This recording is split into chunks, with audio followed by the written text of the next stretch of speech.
Trackmania is a franchise that's become very well known for being the world's most competitive racing game. It's a game where fast driving, building lots of speed, and taking the smoothest possible racing lines are all just the start of what it takes to become a high-level driver. Trackmania games have become extremely notorious for holding some of the strongest and most sophisticated world records in gaming history. And being able to call yourself a world record holder on even just one of these tracks is a really impressive achievement. Today, I want to walk you through the story of how I achieved what might be one of Trackmania's most interesting world records, and take you through the story of how as a brand new player to the game, I had both proven myself as a world record contender and managed to achieve one of my proudest accomplishments in any game. This is the story of how I achieved the world record on 01 Snow is Back. The track in question today is the first level of Nadio's official snow discovery campaign, and looking at a normal run of this track, it's a relatively simple map. You begin the track by first driving a straight line into a quick drop down, which will automatically switch you into the snow car once you pass through this ring. The snow car is ultimately worse at gaining speed than the stadium car, and this will prove to be really important in just a second. You then make your way through a series of windy, fairly precise turns, hit a few turbo boosts, and finally curve your way through a sharp set of last turns into the finish line, completing the track in around 25 seconds. On paper, this track looks really straightforward, but there's actually something really interesting about it. You see, players actually discovered a shortcut that allows you to completely bypass transforming into the snow car at the very beginning, losing a good bit of time to start off with, but also allowing you to stay in the faster vehicle for the full duration of the track. Because the track features a series of turbo sections that give you a massive boost in speed, having the ability to remain in the stadium car for the entirety of the course was proven to be much faster than just driving normally. Here's how the shortcut works. By driving at a slight angle to the left at the start and then hanging a sharp right after hitting this turbo, you're able to fly off the track for a brief second and actually bounce off this building to send yourself all the way back, completely skipping the transition into the snow car. By doing this optimally, you could save over a second compared to driving it the intended way, because by the end of the run, you would have acquired so much extra speed that you would fly past any records that had driven the intended way. But actually landing this shortcut optimally was much easier said than done, as you needed to hit the building in just the right way for you to quickly get back onto the track. But as soon as the shortcut was discovered, it was immediately implemented as being the new world record strategy. The day was February 6th, 2024, and it was the first time I had gotten to try out this map. After watching the world record and getting to see this really interesting shortcut, I immediately became super invested in the track and decided to try it out myself. Like I said before, learning how to do this shortcut optimally proved to be pretty difficult, but after just 2 hours of practicing, I had really started to develop a good understanding of how this shortcut worked. The world record I was up against at the time was a 22.138 driven by map on wood, and my goal was to try and reach as close as I possibly could to beating this time. The first decent run I had managed to pull off was a 22.542 I had driven a few hours into my session, and just an hour later I set a new personal best with a 22.345, improving by almost exactly a fifth of a second and also landing me my very first top 5 in the game. At this point, I had mainly been focusing on landing the most optimal shortcut, because I had noticed there was still a lot of room for improvement in the current world record's beginning, mainly by getting a smoother landing, but also by hitting the ground a bit sooner, allowing the car to start accelerating a bit faster. And later that evening, my hours of grinding the track had finally paid off after I got this run.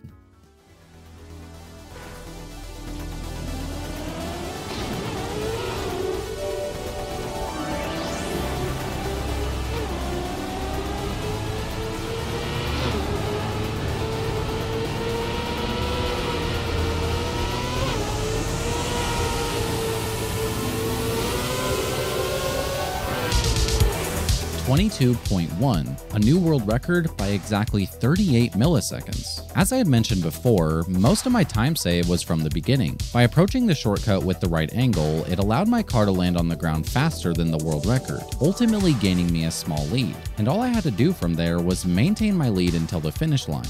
I was extremely happy about this run, and was also ecstatic to have actually driven my first ever Trackmania world record. At the time I had driven the 22.1, I only had 83 hours played on the game, and I had only started playing exactly 2 weeks prior, which is an unbelievably short amount of time to get a world record in. And soon after, I shared the screenshot of my time in a Trackmania Discord, and people were shocked. and super happy for me as well. But one player was a little suspicious. The player who first had suspicions of my world record requested his name not be mentioned in this video, which I'm going to completely respect. But he did tell another player who goes by the name Night Roast about his thoughts, and Night Roast immediately became suspicious as well. Night Roast himself is a current top 20 player in North America and is almost top 100 in the world, so he very clearly was coming from a more experienced perspective. But he sent me a DM on Discord saying that my runs looked weird. I asked him right away, how so?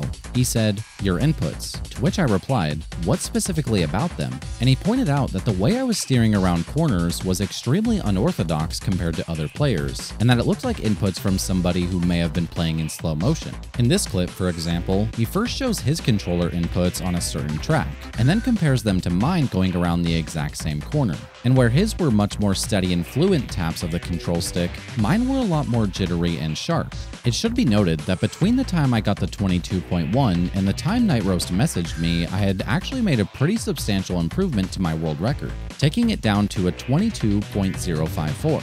But after this exchange, I quickly hopped in a Discord call with him and showed him in real time that, in fact, no, that's just how I naturally steered my car. Instead of holding a certain amount of force on the analog stick to turn my corners, I naturally choose to do a small series of quick movements because it was the way I had felt the most comfortable taking corners, and it helped me stay as close to the border as I could with each and every turn. But according to Night Roast, this was extremely strange, and outright said that he's never seen a Trackmania player who played like this before. Like, look at the difference in inputs. They just, yeah, see, like, they're just so smooth, and then yours are just so rapid and, like, random, it seems. Yeah, so I think you definitely should bring that up, because I think some other players, like, without talking to you, obviously, because now that I've talked to you, I see exactly what's going on and why it looks weird, but I think once other players find this, I think they'll be just as confused. Congrats though, that's sick, getting a world record. I think I delayed saying that because I was just suspicious. I didn't want to, yeah. To give a bit more perspective, this graph on screen currently shows two sets of analog inputs. The red lines are what a regular controller player's inputs look like, and the yellow were how mine looked when spread out on a graph. This was pretty fascinating to me, as there was very clearly a massive difference between the two colors, despite them both being played on the same track and on the same input device. And this helped give me a good demonstration as to why my inputs could appear suspicious. But after clearing my name with Night Roast that evening, I decided to go back to playing the track for a little longer, and didn't really have any luck. I went to bed that night feeling extremely happy with my time though, and planned to leave the story there because, well, I had felt satisfied with my time. But when I woke up the next morning, Night Roast had messaged me this screenshot.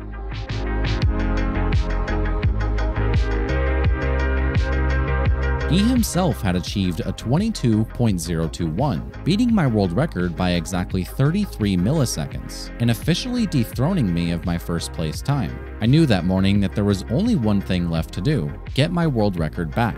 And after I got home from work that day, I invested the entirety of that evening on just getting the world record back. And within my first 2 hours of grinding, I finally got this run.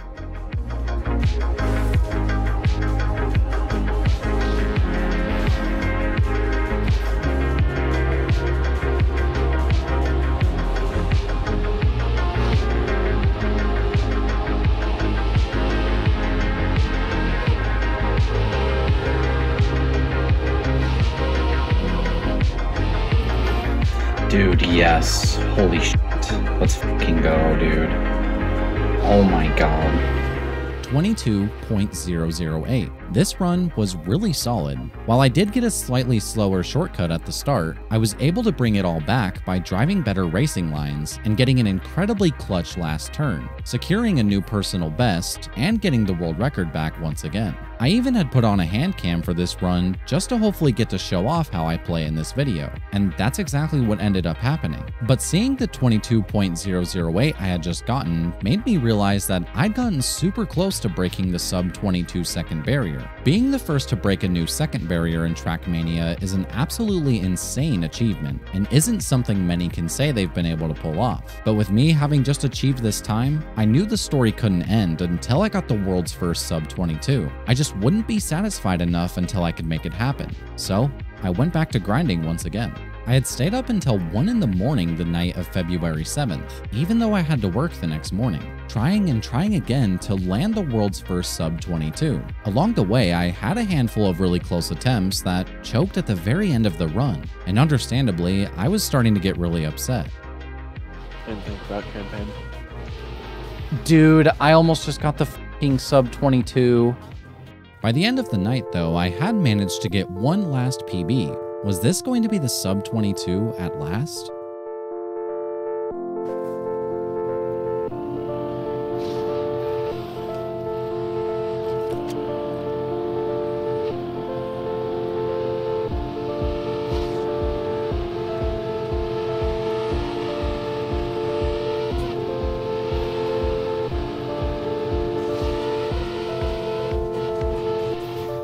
Dude, oh my god, dude, I fucking PB'd, but I didn't get the fucking sub 22. Oh my god.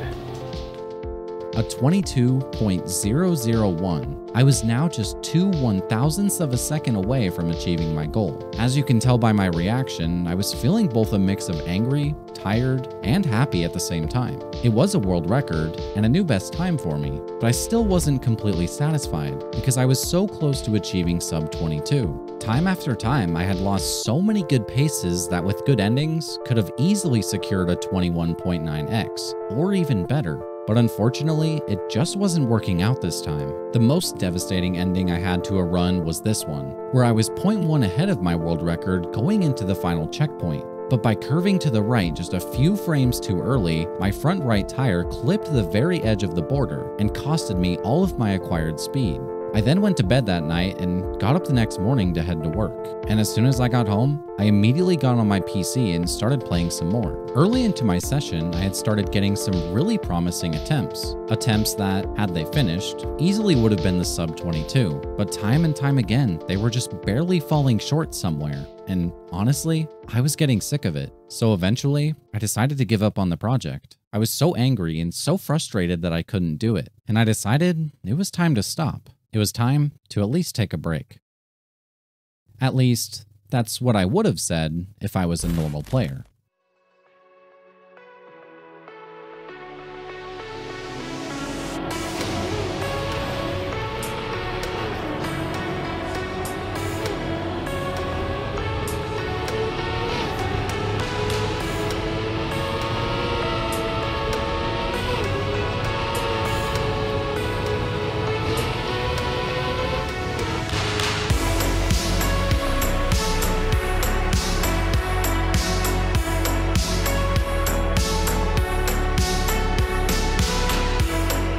After 3 hours of continuous grinding, I had finally done it. I had gotten the sub 22, and it was by a lot as well. I had almost gotten a 21.8 and finally completed a run with one of the fastest paces I had ever gotten. Getting the world's first sub 22 on this track, being the first to break a new second barrier on a Trackmania level, was truly one of my proudest moments in gaming.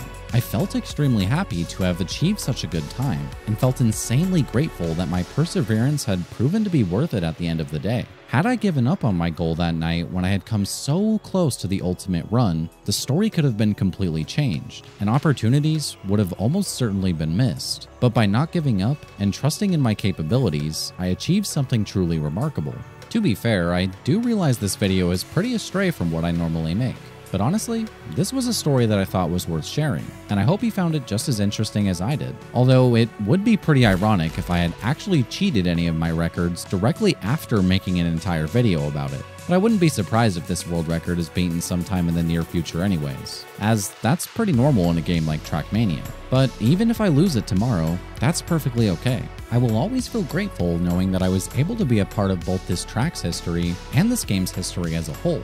And honestly, who knows if I'll achieve another world record, because like I said, the competition I'm going up against is nothing short of truly remarkable. But I guess that's something we'll have to find out in the coming future. So thanks for watching, and take care.